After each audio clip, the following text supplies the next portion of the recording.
Oh, Technorati it's a search engine for blogs, and they have these little things they call tags. And by default, when you publish a WordPress blog, WordPress categories are turned into Technorati tags. And those are just keyword phrases that then are aggregated by a company called Technorati, and they put it on their own website. So when I publish on my blog, and I use the keyword phrases, if you look here, it says the tags, which are keyword phrases from this post on my blog, were Casio, Exlim, misspelling, specific camera model, digital camera, YouTube. Those are keywords that they found in my blog post. But what they found was the link to my YouTube video, not directly to my blog. So if the person wants to see the video, they click the video plays, or they can click this link here that takes them to YouTube, or they see the video, the screenshot of the video right there on the Technorati page says digitalcamerareviewsblog.com. So Technorati just knows, Technorati goes to my WordPress blog and picks out keyword phrases they call tags, and then they run their own search engine with it. Automatic categories. Now, you can force it to pick up individual keywords from within the post or keywords that you assign to it. There are plugins for that. So if you search that WordPress plugin site, just say Technorati tag plugin, you'll go even further. It used to be just categories. They may have changed it, but it used to be they would just make categories into the tags. But we use plugins. We've always used plugins that actually go deeper into it, pull out more keywords, and use those for tags too. And the more tags you have, what? More exposure you have in the search engine, because each search that you do goes by each tag. So here's 10 tags. You get 10 minimum opportunities of showing up where the search comes for it. An important thing to remember too is videos. They only know what you tell them they are. So you can use the same videos for different markets, for different purposes, and you take one video and turn it into 14,000 videos for all the engines know. Because they only know what you tell them. They only know what's in the video because you tell them by giving them clues. The clues being everything we've talked about, the tags, and title tags, and the keyword phrases, and the text. Repurposed content, I already showed you this. This is one of my Myspace pages. Same video that was being used for Digital Camera Reviews blog. My guy posted it here for some strange reason. But it's got my main site. If you saw the rest of the page, you'd see what? What do you think you're going to see all over that page? That's my website, undergroundconfessions.com. This is my Myspace page for Underground Confessions.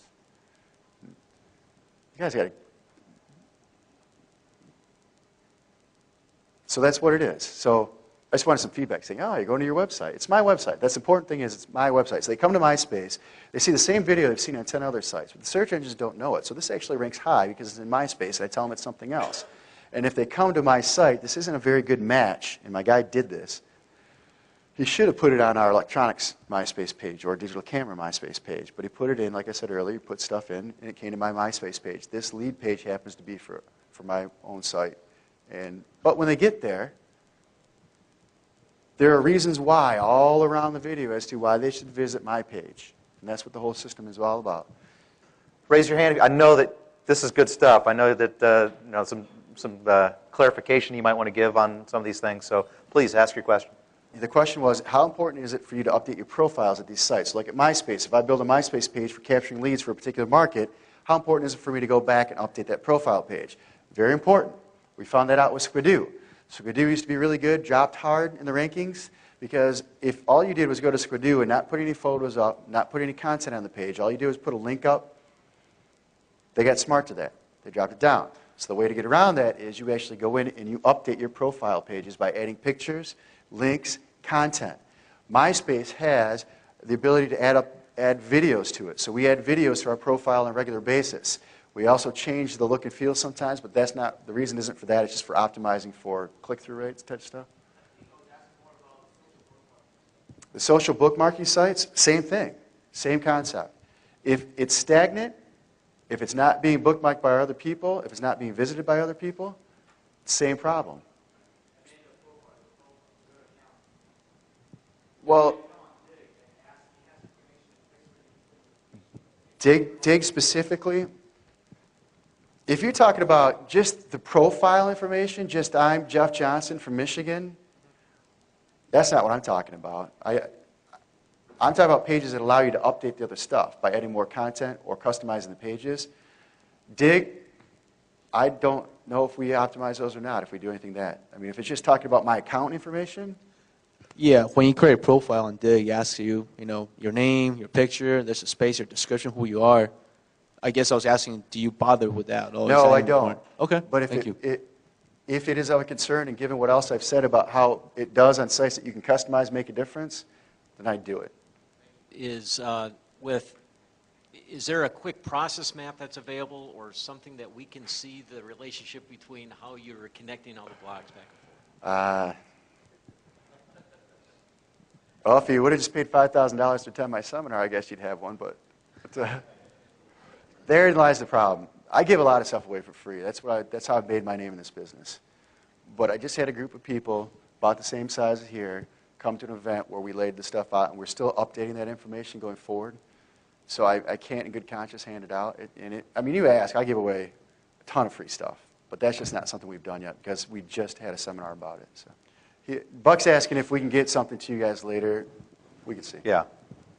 I mean, you've shared a lot of the detail, and if people have jotted down the notes, they can implement this. But if so you kind of have to make your own process map. But Jeff really didn't come here with the intent of, selling you guys on anything. So it really was meant to be content rich.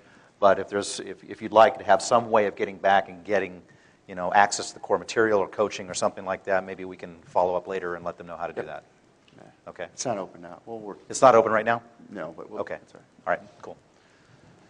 The question is, if you have a site that's already an authority site, so I've talked to a lot of people about this, that's already getting a lot of traffic through SEO, et cetera, and you're going to use a lot of these strategies, should you protect that site by making buffer sites? Like, do you see a big slap happening later where my site has a high page rank, a lot of pages ranking? Yeah, I wouldn't even, that goes back to my old feeder site system, which is setting up the buffer sites, all that kind of stuff.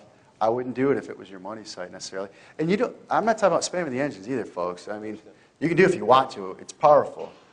But I wouldn't do it for my money site. If it was the place where I make my money, where I'm billing it long term, where I want to cash out down the road, where I'm generating the leads, I would keep it as far away from that as I possibly could. And I wouldn't go wholesale on it. But what you can do, though, is, and there's no law against it, you can have your bookmark sites. You can take your videos and distribute them anywhere that you want. You're not going out there and sending 10 videos a day of the same video over and over again, but you get a legitimate video out, post it out there, they're not going to have a problem with that. But if you're trying to implement this on a large scale for a huge net to grab traffic like the old feeder site system, yeah, I'd buffer it. I wouldn't do it if there's important sites. You can do it on a small scale without any trouble whatsoever. They won't give you any hassles.